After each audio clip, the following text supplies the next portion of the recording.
धर्मातील सगळ्यात पवित्र आणि महत्त्वाचा ग्रंथ म्हणजे भगवद्गीता. गीतेतील उपदेश हे जरी श्रीकृष्णाने अर्जुनाला युद्धाच्या वेळी केलेले असले तरी आपल्या प्रत्येकाला ते पावलोपावली उपयोगी पडतात. याच महान ग्रंथाची जयंती आपण गीता जयंती म्हणून साजरी करतो. ही गीता जयंती कधी आणि कशी साजरी केली जाते जाणून घेऊया व्हिडिओतून. नमस्कार, मी दीपाली कानसे, कॅमेरावर आहे सानिका चव्हाण. कर्मण्येवाधिकारस्ते मा फलेषु कदाचन, म्हणजे कर्म करणं हा माणसाचा अधिकार आहे, पण त्याचं फळ जे काय असेल ते माणसाच्या हातात नाही. त्यामुळे माणसाने आपलं कर्म करत राहिलं पाहिजे. हा गीता रूपी उपदेश भगवान श्रीकृष्णांनी अर्जुनाला 5000 वर्षांपूर्वी दिला होता. महाभारतात झालेल्या युद्धात अर्जुनाच्या रथाचे सारथ्य भगवान श्रीकृष्णांनी केलं होतं, हे आपल्या सर्वांनाच ठाऊक आहे. युद्ध सुरू झाल्यावर श्रीकृष्णांनी अर्जुनाचा रथ दोन्ही सैन्यांच्या मध्ये उभा केला होता. दोन्ही बाजूंनी रणवाद्य गरजू लागली, पण त्यावेळी पितामह, गुरु, भावंड आणि इतर आप्तमंडळी युद्धासाठी सज्ज झालेली पाहून होणाऱ्या भयंकर भावी संहाराचं चित्र अर्जुनाच्या डोळ्यांसमोर उभं राहिलं आणि त्याचं मन अस्वस्थ झालं. त्याच्या हृदयात करुणा उत्पन्न झाली.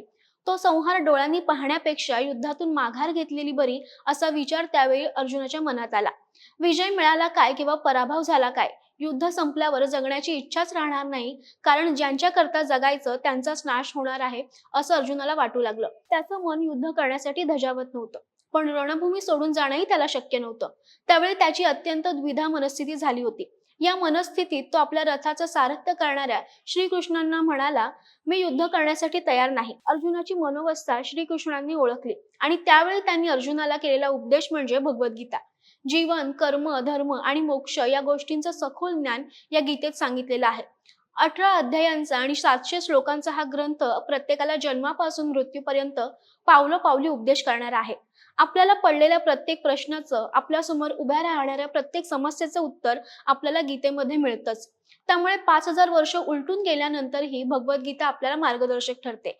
भारतातील जवळपास सर्वच भाषांमध्ये भगवद्गीतेची भाषांतरं झालेली आहेत. आपल्याकडे लिहिल्या गेलेल्या आणि निर्माण झालेल्या अनेक ग्रंथाचा आधार सुद्धा भगवद्गीताच आहे.